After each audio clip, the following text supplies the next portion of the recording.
Биыл аз қамтылған оқушыларға тегін қыстық киімдер беріле ме? Күн суытқалы көп ата-ананы алаңдатқан сұрақ бұл. Сосын жүкті әйелдердің сарылып құжат жинап, оны өткізу тәртібін жеңілдеткелі жатыр дейді. Анық-қанығын Егов куәгер біледі. Гүлназия Жалғасқызынан сұрайықшы. Гүлеке, кеш жарық аз қамтылған отбасыларға төленетін атаулы әлеуметтік көмек те өзгереді екен. Бұл апта өзі әлеуметтік жаңалықтарға толы болды. Солай ма, Гүлназия? Кеш жарық, дұрыс айтасың. Ең өзекті деген әлеуметтік өзгерістер турасында толығырақ түсіндіремін. Солардың бірі жүкті келіншектерге арналады.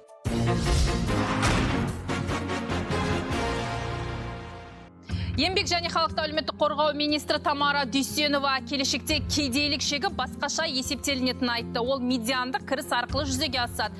Дәл осы есеп-қисапты түсінбей жатқандар бар.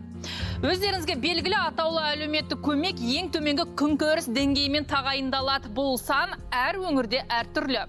Шамамен 36 мың теңгенің айналасы, ал медиандық дегеніміз дәл осы сомадан әлде қайда жоғары. 2021 жылдың қорытындысы бойынша Қазақстанда медиандық кіріс 54,18 мың теңге немесе ең төменгі күнкөріс деңгейінен 1,5 есе жоғары болыпты. Әлемнің 8-ден астам елі осы көрсеткішті пайдаланады және оны отбасы әл-ауқатының нақты дәрежесін көрсететін өлшем ретінде белгілеген. 2025 жылдан бастап атаулы әлеуметтік көмек тағайындау үшін кедейлік шегі бүгінгі күнкөріс деңгейінен емес, медиандық табыс есебінен анықталады. Қарашаға тағы бір жағымды жаңалық. Осы аптада Сенат әлеуметтік салаға қатысты бірқатар заң жобаларын қабылдады. Құжатқа сәйкес 2023 жылдан бастап әйел адамдар зейнетке 61 жаста шығады. Бала күтімі бойынша жәрдемақының мерзімі ұзартылады. Жастар санатындағы азаматтардың жас шегі 35-ке дейін ұлғайтылады.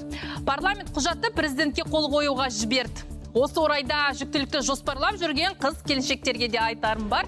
Әдетте жүктілік бойынша сіз ай сайынғы төлем түсу үшін еңбекке уақытша жарамсыз параға мемлекеттік әлеуметтік сақтандыру қорына өткізетінсіз. Енді оны да тапсырмауыңыз мүмкін. Қалай дейсіз ғой, спикерді тыңдайық. Жүкті әйел өзіңіз білесіз, ол жүктіліктің 30 аптасында әр инстанцияға барудың өзі оңай емес. Сондықтан регистрде ол жаңағы жүктіліктің 7 айына келген кезде 30 аптасынан бастап оның жүкті екені расталады. Ал жұмыс берушісіне бұл ақпараттық жүйе арқылы жеткізіледі. Жұмыс берушісі оны жүктілік және босану бойынша демалысты рәсімдейді. Рәсімделгеннен кейін бұл ақпарат бізге автоматты түрде түседі. Біз автоматты түрде төлем тағайындаймыз. Қор басшысының айтуынша әзірге тек 2 құжат қана цифрлық форматқа көшпеген. Дегенмен оны жүйеге енгізу бойынша өзге де ведомстволармен интеграциялау мәселесі қарастырылуда. Екінші құжат бұл асыраушысынан айырылуына байланысты төлем алатын балалар. Бұл көбінесе 18 жасқа дейін кәмелетке толмаған балаларға беріледі. Еңбек министрлігі мен білім министрлігі арасында байланыстар арқылы жүргізіп жатыр. Бұл ақпарат қазір түрде ақпараттық жүйе бар. Дегенмен кейбір ақпараттар жеке университеттер, жеке білім ошақтары арқылы әлі де болса өзектендірілу керек. Редакцияға ең жиі келіп түскен сауалдардың бірі оқушыларға берілетін тегін қыстық киімге қатысты. Бұл сұраққа жауапты министрден сұрадым. Бізде 64-ші қаулы бар. Сол қаулы бойынша бізде көрсетілетін көмек бар.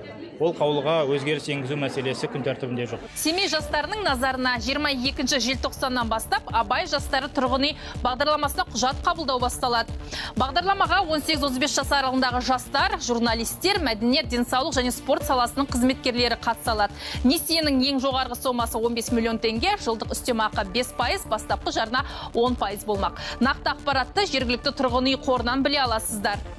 Айтпақшы, Ақтөбе қаласында да Ақтөбе жастары бағдарламасы іске қосылады екен. Менде әзірге осы, алдағы аптада микроқаржы ұйымдарында берешегі бар азаматтарға қатысты ақпаратпен бөлісемін. Айнаны жіберіп алмаңыздар.